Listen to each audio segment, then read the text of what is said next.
दोस्तों, मैंने एक कम्युनिटी पोस्ट किया था जिसमें से आपको प्रभु श्री राम के ऊपर वीडियो चाहिए था, तो मैं आपके डिमांड पर मैं वीडियो ले आया हूँ। इसमें मैं श्री राम के बारे में दो चीजें बताने वाला हूँ। पहली, राम जी की मृत्यु कैसे हुई, और दूसरी जो मैं अभी बता रहा हूँ। तो आइए जानते हैं विस्तार पूर्वक। जब भगवान श्री राम ने अपने प्राण से प्रिय भाई लक्ष्मण को दिया मृत्युदंड। प्रभु श्री राम जन जन के मानस में आस्था के केंद्र है। 5 अगस्त को राम जन्मभूमि अयोध्या में उनके भव्य मंदिर के लिए भूमि पूजन होगी। भगवान श्री राम का चरित्र और उनके आदर्श का पता हमें वाल्मीकि रामायण जैसे ग्रंथों से मिलता है। हम देखते हैं कि संपूर्ण रामायण का सार मर्यादा में रहकर वचन और कर्तव्यों का पालन करना है। इसके मुख्य किरदार भी भगवान श्री राम है। कहते हैं भगवान श्री राम ने अपने वचन का पालन करने से अपने प्राण से प्रिय भाई लक्ष्मण को मृत्युदंड का आदेश दे दिया था। इसका प्रसंग उत्तर रामायण में मिलता है। दरअसल एक बार स्वयं काल के देव यमराज मुनि वेश धारण कर भगवान श्री राम के दरबार पहुँचे। उन्होंने भगवान श्री राम से अकेले में वार्तालाप करने का आग्रह किया। उन्होंने कहा, मैं आपसे एक वचन मांगता हूँ कि जब तक मेरे और आपके बीच वार्तालाप चले तो हमारे बीच कोई नहीं आएगा, और जो आएगा उसको आपको मृत्युदंड देना पड़ेगा। भगवान राम ने यम को वचन दे दिया। भगवान राम ने भाई लक्ष्मण को यह कहते हुए द्वारपाल नियुक्त कर दिया कि जब तक उनकी और यम की बात हो रही है वो किसी को भी अंदर न आने दें, अन्यथा उसे उन्हें मृत्युदंड देना पड़ेगा। लक्ष्मण भाई की आज्ञा मानकर द्वारपाल बनकर खड़े हो गए। उधर इस बीच अयोध्या के राजमहल में ऋषि दुर्वासा आ जाते हैं। वे श्री राम से तत्काल भेंट करने के लिए लक्ष्मण से कहते हैं, लेकिन लक्ष्मण ऋषि से कहते हैं कि प्रभु राम अभी किसी से विशेष वार्तालाप कर रहे हैं, वे अभी तत्काल नहीं मिल सकते। आप 2 घड़ी विश्राम कर लीजिए, फिर मैं आपकी सूचना उन तक पहुंचा दूंगा।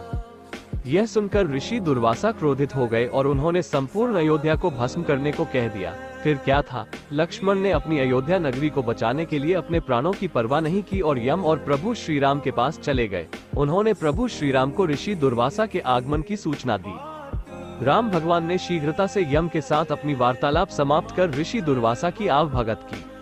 परंतु अब श्री राम दुविधा में पड़ गए, क्योंकि उन्हें अपने वचन के अनुसार लक्ष्मण को मृत्युदंड देना था।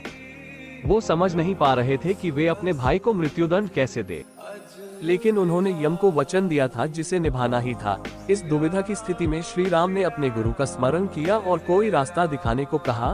गुरुदेव ने कहा कि अपने किसी प्रिय का त्याग उसकी मृत्यु के समान ही है, अतः तुम अपने वचन का पालन करने के लिए लक्ष्मण का त्याग कर दो।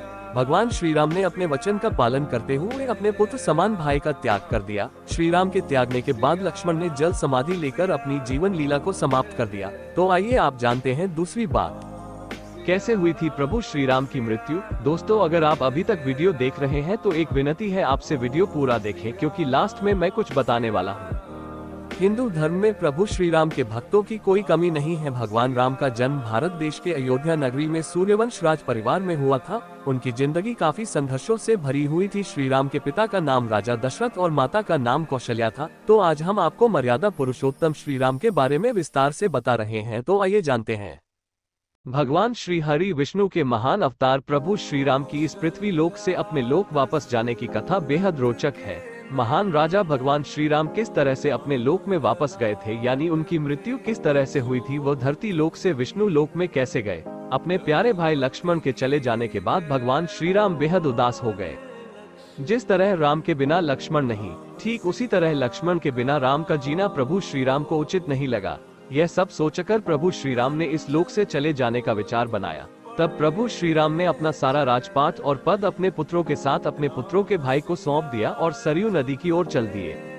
सरयू नदी के तट पर पहुंचकर प्रभु श्री राम ने अपने गुरुजन और सारे सगे संबंधी से अंतिम विदा मांगी और फिर भगवान श्री राम सरयू नदी के जल में प्रवेश कर गए। भगवान श्री राम सरयू नदी के बिल्कुल आंतरिक भूभाग तक चले गए और अचानक गायब हो गए, और फिर कुछ देर बाद नदी के भीतर से भगवान श्री हरि विष्णु प्रकट हुए और उन्होंने अपने सभी भक्तों को दर्शन दिया।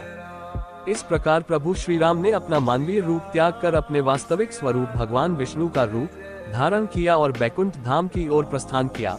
दोस्तों, मुझे गर्व है आप सभी ने मुझे इस लायक समझा कि मैं प्रभु श्री राम के ऊपर वीडियो बना सकूं।